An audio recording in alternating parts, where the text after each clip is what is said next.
Well, it's not as sexy as book tours, book signings, or big advances, but look, there's some things we gotta talk about, and I will try to make it as entertaining as I can.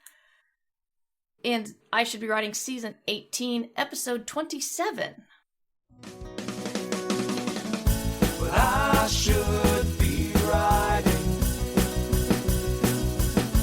I should be working on my craft. I should be writing. I should be submitting my next draft. But I'm sitting home watching Doctor Who.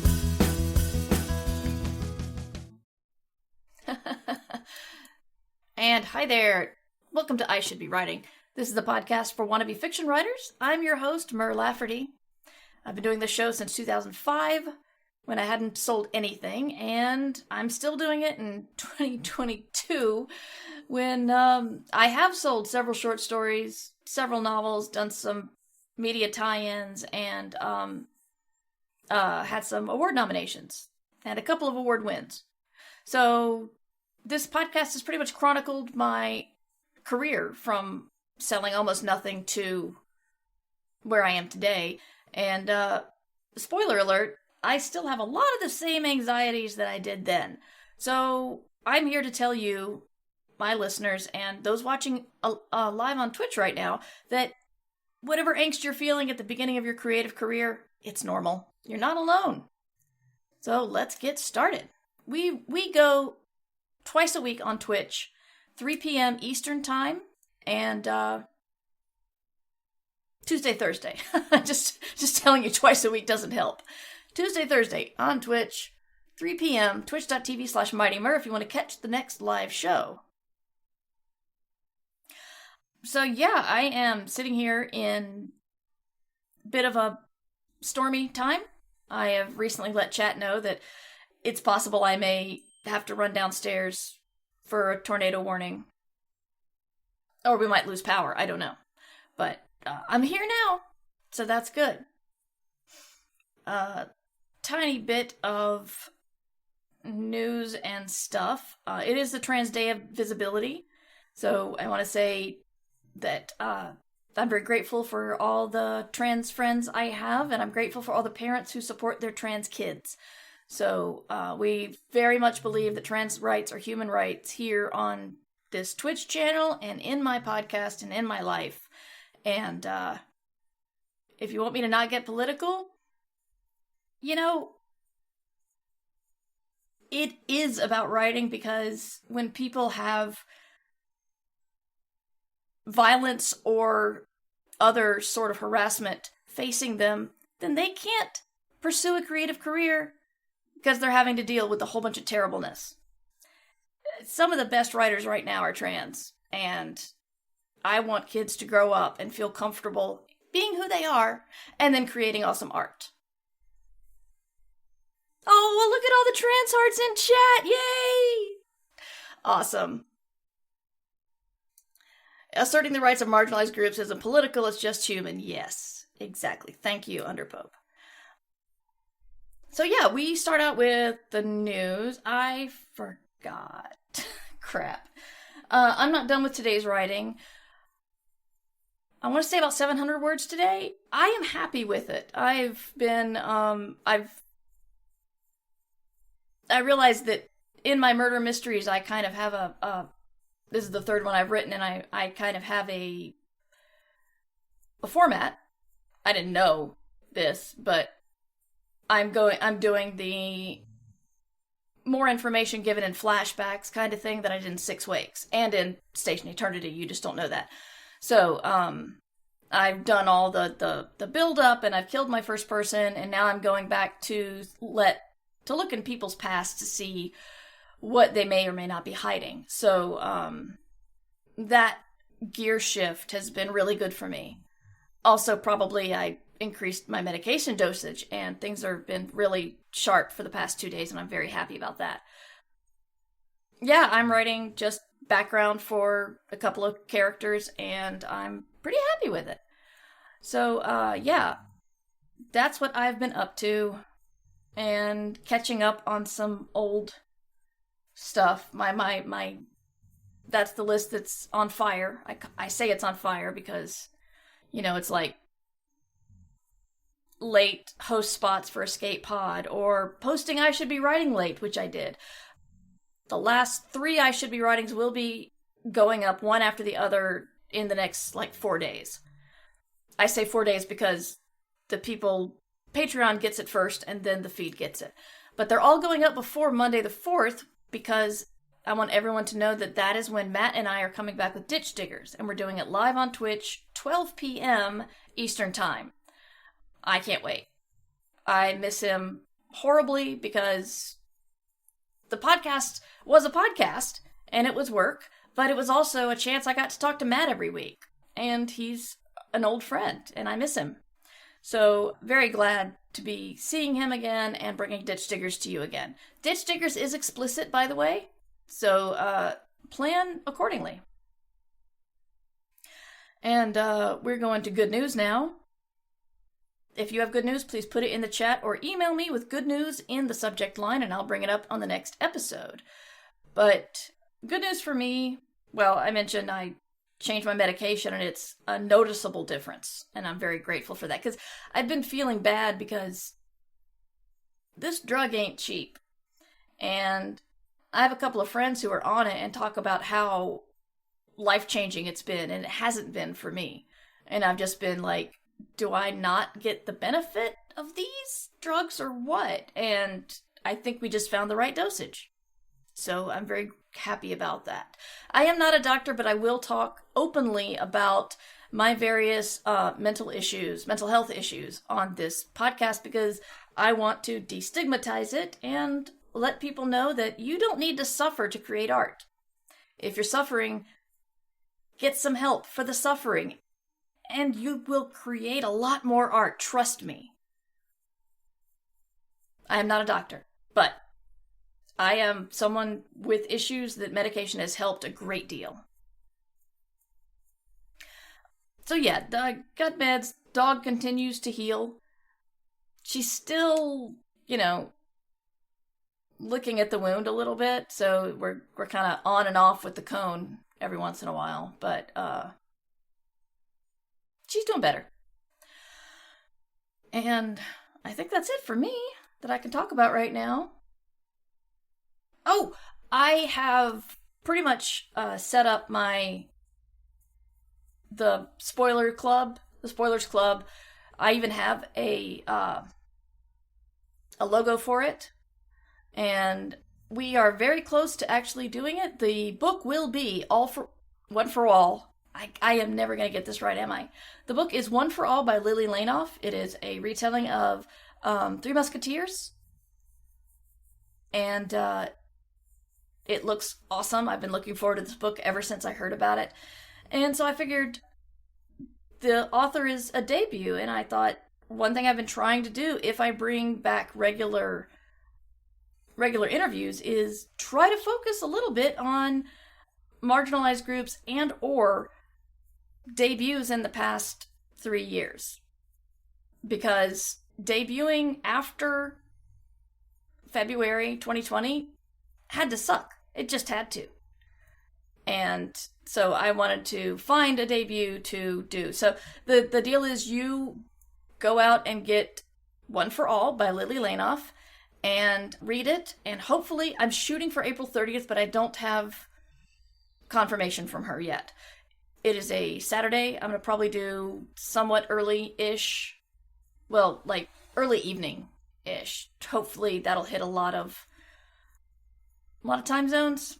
Anyway, and we will talk about the book in detail, including all the spoilers you want to, because we're not only promoting her book, but we're talking about how she did what she did, how they write the books, including the climax, including twists, including turns, including setting up for a trilogy. I want to be able to ask all the questions that I can't ask normal interviewees because I don't want to spoil their book. So that's why it's called Spoilers Club. Anybody can join, of course. Patreon users will have a special channel in our Discord where they can listen to the show together and ask questions. So if they want to, that's how they can be part of it. And you can support the Patreon at patreon.com/mightymur. So let me get to everybody else's good news in the chat. I am behind in chat. More trans hearts. Thank you very much, everyone. 1 rejection since Tuesday. Underpope, well done. Congratulations. Yay button for you.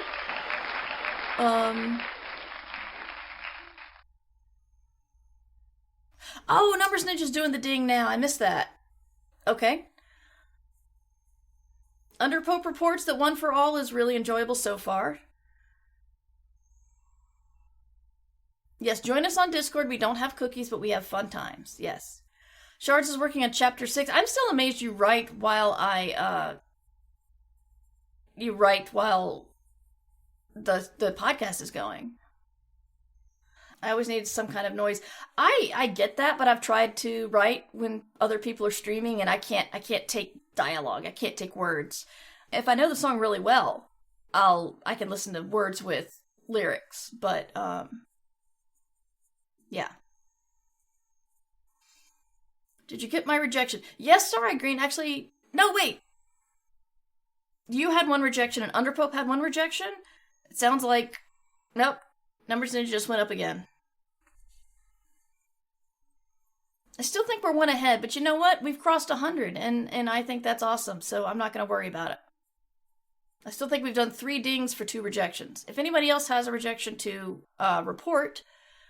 Actually, I know somebody did report a rejection in the Discord, but I'm not going to say it here unless people want to speak up about it. Okay, it's Shauna. Excellent. Yes. So no more dings. We're good because we're caught up.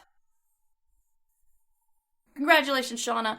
You are stronger than a lot of people, and keeping going is the awesome thing to do at this point. And we believe in you. Anyway, so 1 more yay button, because I got caught up for everybody's rejections.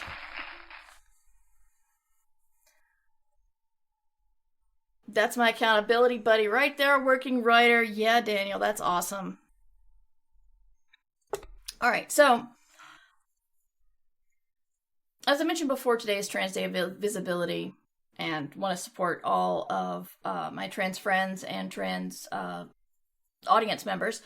But I found out it's also a National Backup Day, which I thought was kind of stupid until I thought about everybody I know who has had catastrophic losses due to a computer failure. So we're going to try to talk about boring, non-writer things that are absolutely vital to a writer and to any creative person. And I'm sorry, I'm going to try to make it entertaining, but it's got to be talked about. I haven't done my backups thing in a while. So this is your reminder. There are so many ways you could back up right now that not backing up almost feels like you have to put effort into not backing up instead of effort into backing up. I have multiple redundancies with backups. I have an external hard drive, which I'm on a Macintosh for my writing and for most of my stuff, except for streaming and gaming. And so they have the Time Machine program, the Time Machine program to help you do backups. So basically you just plug in the external drive, you tell the Time Machine to look at that drive, and then it does the work. I also pay $3 a month for Google One, I believe, and so I have my computer uploading my stuff to the cloud for constant backing up. I also pay for Backblaze, which is another backup system. And I have set up Scrivener to save every couple of seconds to Dropbox. You don't need all of these, but you should at least have one of them. Two of the ones that I just suggested are... They're free. No. Okay, well, I mean... I pay for Google One, but I believe you could, if you just handpick some stuff to back up, you could back up to Google Drive. And the external hard drive isn't free, but it is, you only have to pay for it once. There are probably other things out there, other options. I have not looked into them because I already have 4. But I remember a couple of years ago when my computer started making bad noises. And my husband started panicking. He's like, your hard drive is failing. That's the sound of your hard drive failing. You need to back up. I'm like, I back up all the time. All the time. I am completely confident in my backups. And I got to just sit there and watch my computer die a slow death. Without any worries. Because I knew I had multiple backups. And considering how good I am at being anxious about things, it was nice to just not be anxious about something. Yes, Scrivener will back up to Dropbox. You just have to tell it where to save. Everybody in the chat is backing up now. That's excellent. Yeah, it's important. So, yes, Underpope lost a whole bunch of work. I'm still recovering. I'm sorry, Underpope. Kids Are Asleep has Carbonite. Can you tell us more about what that is, please? I will add, as a former IT person, please keep up on your software updates and regularly changing your password. No one password for every site is not okay. Yes. I also recommend a password program like LastPass, which is, it stores all your passwords and you only need one password for that. Don't write that one down. We recently redid our wills, and we got this big estate planning, huge notebook, massive, to fill in. And one of the things it has is, here's where you put all your passwords. And my husband and I are like, no, we're not writing down our passwords, no. I have a thumb drive on my desk. I saved my writing dock twice. If my building burns down, I suppose I'm screwed, but it's a very easy beginner system. That's true, Starvin. Yeah, that's why a cloud backup is good, because if your computer fails, then your external hard drive or your thumb drive is great. If your house burns down, you're gonna want to probably have the cloud. Okay, Kids Are Asleep says, Carbonite is a backup service, backs up all your files to the cloud automatically, just one extra option. Okay, so it's like Backblaze. Okay. Hey Meerkat, I have Deja Dup backing up to Google Drive and an external drive. Also time shift for system level stuff. Okay. I've thought about going to the thumb drive fireproof safe route. I don't think I would remember to back up every day and then put my drive in the safe and then go to get my drive the next day and then go. That's a routine with too many steps where failure would happen. But that's me. Jasmine uses OneDrive to back up. Okay. Flash drive is good if you lack constant internet access. That's a good point. Here you go. Okay.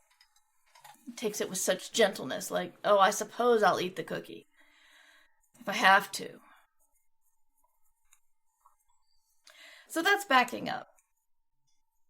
Anytime you think that you don't need to do it, you probably need to do it more than most. Because not only hard drive failures, you could have a drink spill on your laptop. Done that before. You could put your briefcase down beside the car, get frazzled because of all the things you've got to carry, and then back over your laptop. A friend of mine did that. Anyway. Yeah, there are ways you can mess up your computer without just it being old and dying. Or you could have a toddler come by and mash their hands on your keyboard and do something. and close down your program and make you lose whatever you're working on. A cat threw up on one of my laptops. Fortunately, it was closed at the time, but still, ew. Left my laptop on my trunk as I drove away. Primalina, I am so sorry, but okay, I'm getting anecdotes about people messing up their devices with their cars, and I feel much better. Thank you. That was one of the worst things to have to ever admit. Okay, I need a new laptop. It was a work laptop, so I had to tell my boss. It's like, well, see, here's what happened. They weren't happy. So that's backing up. I also want to talk about rights. Now, I am not a lawyer. I will say that. But copyright is something that everyone stresses about. There are people who think that if something's on the internet, then it's free to use and edit and sell and all sorts of things. And that's not true. But the problem with the internet came the problem of copying is effortless, almost seems too hard. It's like copying things like before printing presses. Well, that was something you really, really had to work on. When there were printing presses, copying things got a little easier, but still required effort. And law, it takes a long time to change a law. It's bureaucracy, red tape, steering a yacht kind of thing. So technology has far surpassed what is capable. No, technology has surpassed the speed at which people make laws. And you know what? I'm just going to say it. There's a lot of people in Washington who do not understand the internet at all. And they're the ones making the laws about it. It's frustrating. However, there's this thing called Creative Commons licensing. I have used this since I found out about it, which was like 2006 or so, or 5, somewhere around there. Creative Commons is a license you can put on your work that it stands up in court. It's like a bunch of rights attorneys got together and created this thing. So you can just go to creativecommons.org and set the name of your thing and what it is and what you want to happen to it on the internet. The strictest license still says you can copy. So at Escape Pod, we put out these stories. People can't change it, and they can't claim that it's theirs, and they can't sell it. But they can copy it. They can host it on their site. They can send it to a friend. They can copy it as much as they want. Some people have another license that allows you to edit it, or sample it, or, change it. And when that happens, you can, sorry. The storms are getting louder because I can hear them over the headphones. You can tell people to either, you can change it and then sell it. Not a lot of people do that. Or you can change it, but you have to share it just like you did. They have to share it like you did. So they can't, if you sold it for $5, they have to sell it for $5. Or if you... Oh, severe thunderstorm warning. Come on. Oh no, tornado warning. Hang on. One sec. It actually happened. Alright. Well, let's just go to the basement. I'll be back. But I should be writing. I should be working on my craft. Alright, so I'm back. So yeah, we're down in the basement with the dogs. And no sign of the hurricane or tornado. But we're here anyway. I told you it wouldn't be boring. I didn't know this is what I meant. but I told you it wouldn't be boring. So thank you for anybody who stuck around for my fun little tornado warning. I was talking about Creative Commons. And now you just get Creative Commons from the basement. Creative Commons is a way to protect your stuff. Like, people can't take your stuff and assume that they can sell it. Because it says, you can take my stuff, you can copy my stuff, but you can't sell my stuff. You can't claim the rights to my stuff. So there are a variety of licenses, but they've worked so hard to make it human readable, which is why, one of the reasons I've been a fan. It's like, you just have to answer this little question. If you don't quite know what license you want, you just have to answer a questionnaire and it'll write the license for you. So there's really no excuse not to do it. That one's pretty easy too. So I have Creative Commons on all my stuff. But one of the things that has made me kind of sad is I feel like there's not enough people exploiting Creative Commons to the extent that it can be. Because there are people, Benjamin Rosenthal is a short story author who is the first one I knew who did this. He put out an entire anthology of short stories, and he put the Creative Commons license on it that you could change. You could take his stories and run with them. And I thought that was awesome. And I really hoped that would be like a big step forward with people messing around with Creative Commons. And as far as I know, it didn't really take off. I personally have Creative Commons licenses that people can change my stuff. And it's a share-alike license, which means I give it to you, and you can change it, but you got to give it away. You can't sell it. And here's the funny thing about being old, is it's hard for me to see the chat now. But I'm going to try to catch up.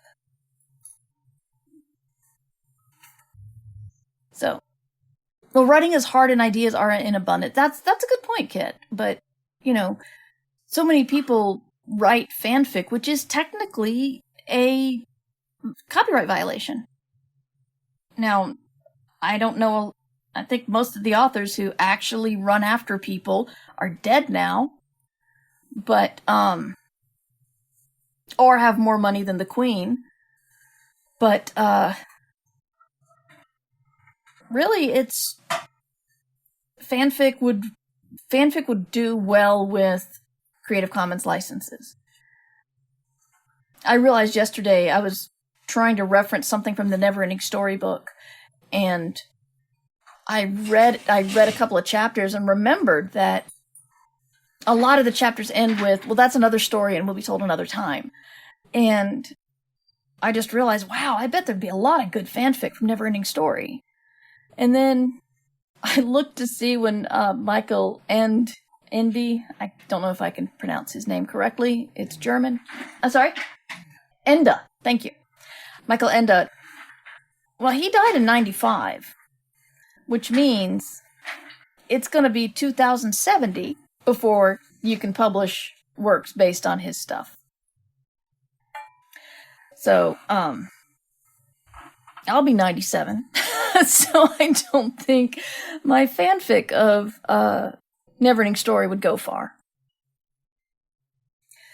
So to protect your stuff if you create online, I recommend Creative Commons, creativecommons.org, really easy to use. And another thing Creative Commons does is it has links to Creative Commons works. So if you're looking for art that you want to make sure you absolutely can use in a project, go to creativecommons.org and you can search for it. And then you'll see art with different licenses that you may be able to change or may be able to use. Jonathan Colton has a video called Flickr where he went on is Flickr still around? He went on the website Flickr and he got a whole bunch of Creative Commons pictures and just made a song based off of each picture. What's really funny is the people who found their picture in the song. There's one of them with a bunch of people dressed up rather strangely, and the line in the song is, "This party's better than it seems." And the people at the party have found it. And they're like, yeah, it was better than it seems. And really defending their party. Apparently the storm has gone by. This is going to be one of my best shows ever. So yeah, I think Zay Frank has also done that. If you go on YouTube and look for his videos, he does like sad dog diaries kind of thing. And all the pictures of dogs there are, I think, Creative Commons. So, we have questions. Thank you, Christian Writing. Do publishers buy fanfic books before the original works go into the public domain? I'm thinking how many Great Gatsby riffs came out as soon as it went public domain. That is an excellent question. I don't know.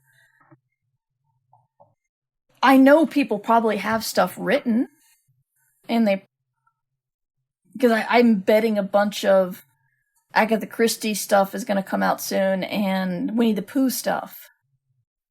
Apparently not the red shirt, though. Yeah, Disney did weird things and put clothing...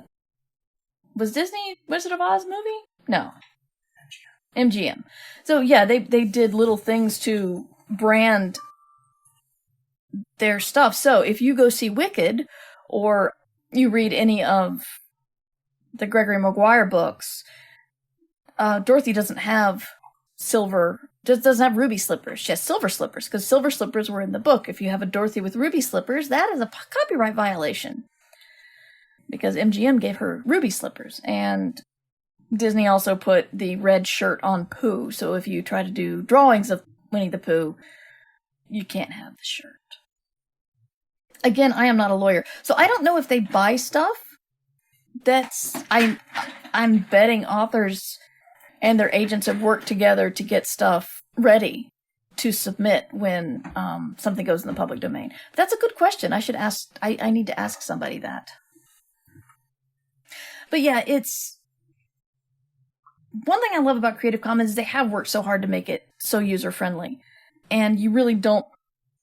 You owe it to yourself just to check out the licenses to protect yourself, because if somebody takes your stuff and does something with it you don't like, then, it's a they said kind of situation. But if you have the license on it, that is another mark in your favor that it happened and you created the license at this date for this project. Yeah, if you look at my site, I have a Creative Commons license at the bottom of every single podcast. So it's important. And if you want to make things interesting, put stuff out there and share alike.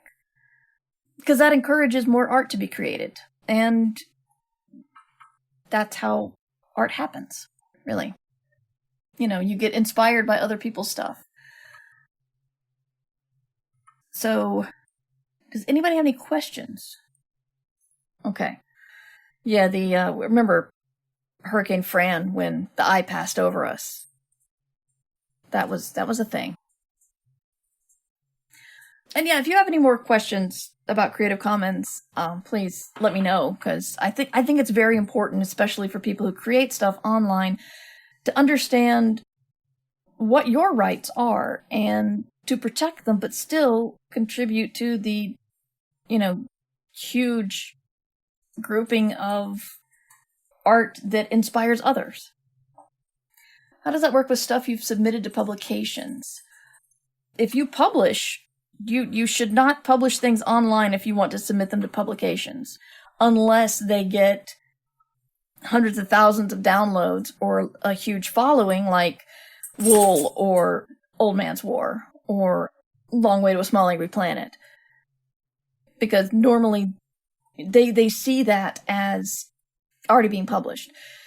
Editors are treating Patreon-only stories as already being published. So you should either submit or publish, but not at the same time. But if you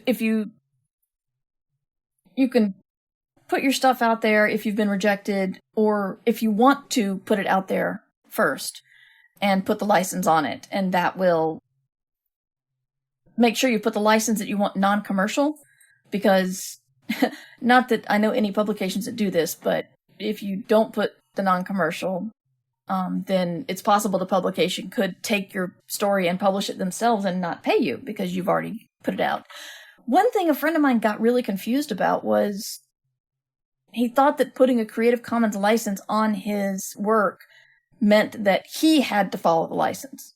Like, he lost the ability to sell the work if there's a Creative Commons license out there. And you don't lose your work. You don't lose that. You can still sell it. Other people can't. So that's it. There's the one we say on Escape Pod is Creative Commons Attribution, which means you always have to say it's this story by this author published at Escape Pod. Non-commercial, you can't sell it, and no derivatives, you can't change it.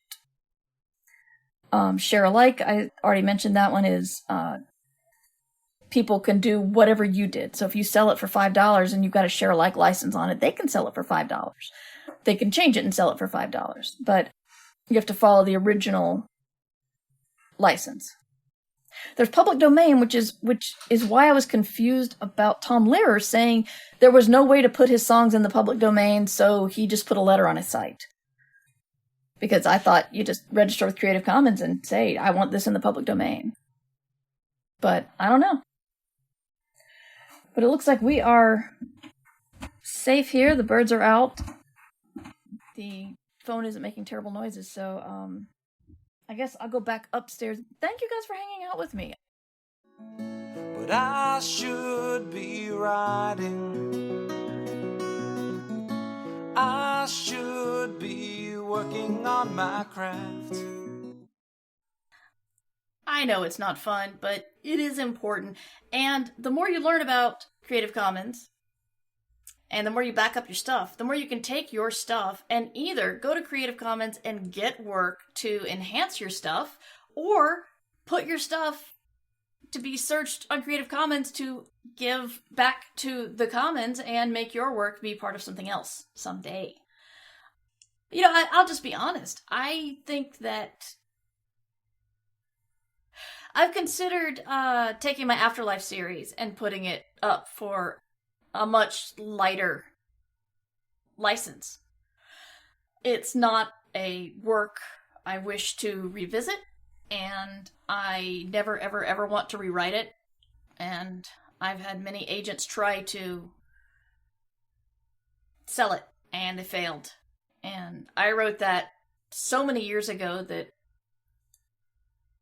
yeah, it's like, it was so long ago that I would really not want, if it sold, I wouldn't even want to go through page proofs. I am done with it. However, part of me fears that if I did that, no one would care at all. So, there is that whole, like, oh, someone's going to steal my stuff. And then there's that other thing, what if no one wants to steal my stuff? What if my stuff's not worth stealing? Even though this isn't stealing, but you guys know what I mean. I hope. If you guys have any more other questions, let me know. I'll be happy to answer. Self-pub worked for Sanderson. How do you think I am like Sanderson? Really? We're white Americans. That's it. And I did self-pub it. It is up for sale. I make about, at this point, about $50-$60 a month. Actually, I don't know. I don't track which self-pub things get me sales. So I am selling 6 wakes. I'm self-pubbing 6 wakes in ebook form in world English-speaking countries. So I don't pay attention to, I just know that, like, Amazon EU sends me $50 or something. So I don't know if that's from, it's probably from 6 Wakes and not the Afterlife series. But yeah, it's up for sale. And I think you can still even buy the books on Lulu. I just don't promote it that much. But yeah, but yeah, I don't have a Sanderson type situation here. Nothing is like Sanderson in my life. And that's okay. Because, boy howdy, he's an outlier. So, yeah, I will go ahead and sign off. It's been exciting. I promised it wouldn't be boring, and it was even less boring than I thought it would be. We're done with the scariness and the tornadoes. Yeah, it is Thursday, so I guess the next time I see you guys will be Monday, noon, when Matt Wallace returns, and we're going to be doing Ditch Diggers. I'm very, very excited about this. I had a special guest tornado and you missed it. Yes, that is exactly what happened. I'm going to try to do my usual AMA, but I honestly don't know if I'm going to be super productive. That'll be 2 streams in a day, and I am not sure I can handle that, so we'll see. When we bring the live Ditch Diggers to my stream, I may have to move some of my gaming streams around. We'll see.